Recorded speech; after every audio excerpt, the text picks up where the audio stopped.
Hello, class. My name is Avery Vargas, and the assignment that the topic I got assigned for my cultural presentation was Tonanzim. Before I start, I want to first say that I'm getting over a sickness, so it's kind of difficult for me to speak for long periods of times. So just bear with me. I'm gonna be trying my best. Before getting into the term, I believe it's important to recognize the background information and where it originates from. It originates from the Nahuatl language spoken by the Aztecs, and is still used a lot by the indigenous Mexican groups today. It's actually one of the more popular languages that's spoken. It originated in Mexico, and that's where it mostly is spoken today. I also included this graph right here. I'm gonna put it in the video. Um, that proves that it's one of the most popular languages spoken, indigenous languages that are still spoken to this day. We can assume that this is because the Aztecs were the ones who spoken it. Um, and how popular they are because they're popular by a pretty wide margin. Second place is Maya, and that's 11.7. Um, Nahual is 23.1. So there's a huge gap between it.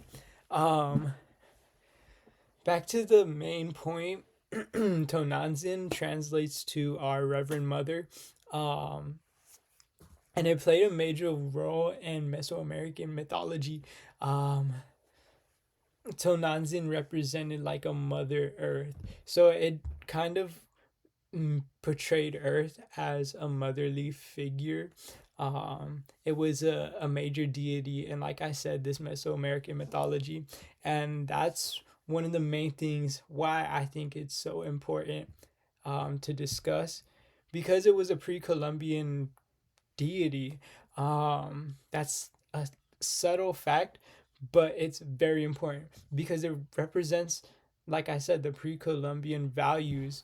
Um, Based on the imagery, I'm gonna include an image of what. I'm sorry, it's really hard for me to speak right now. Of what Tonanzin is. It's it kind of represents the values, like I said, with Earth at this time. The Aztecs knew a lot, but they didn't know everything about what the Earth could do and what it can produce. So it kind of had that respect for the unknowing of what the Earth has um, in store for them.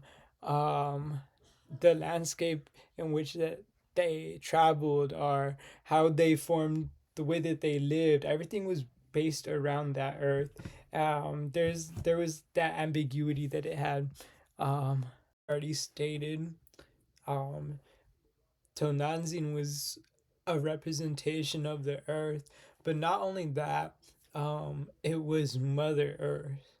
And I believe that's an important fact because that represents the deep respect that Mesoamerican had for their women and their people.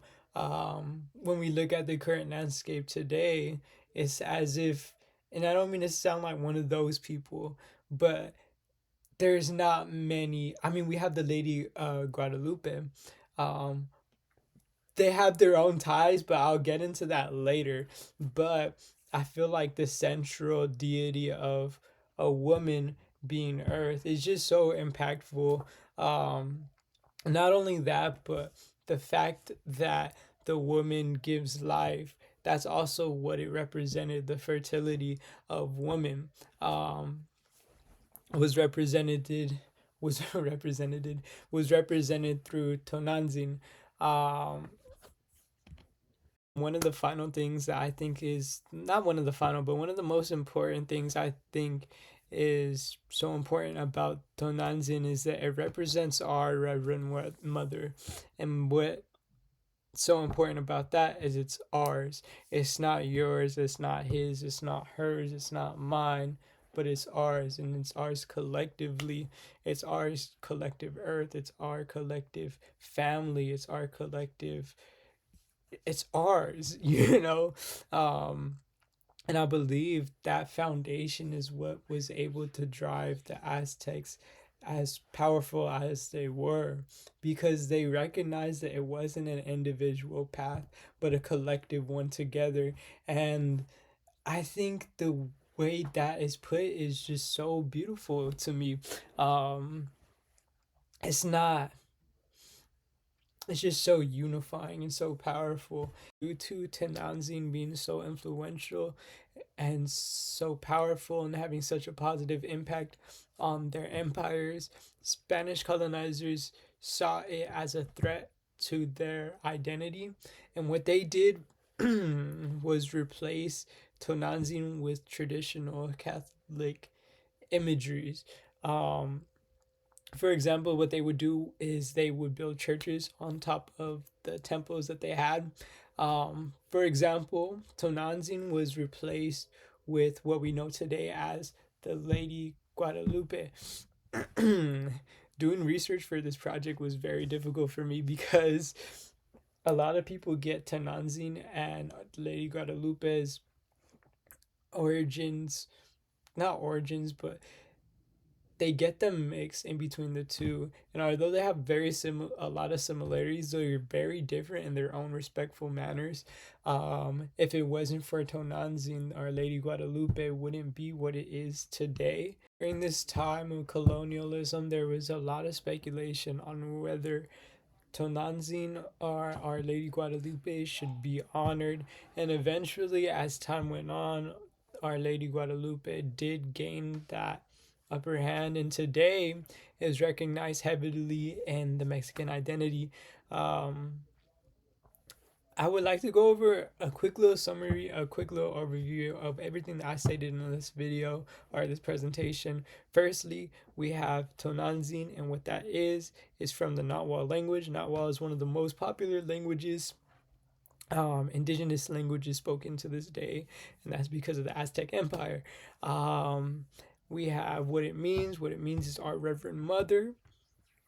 And the reason that's so important, it's so important today, is because it represents a pre-Columbian, pre-colonial, Mesoamerican view on their values, beliefs, X, Y, and Z. Eventually, after colonialism and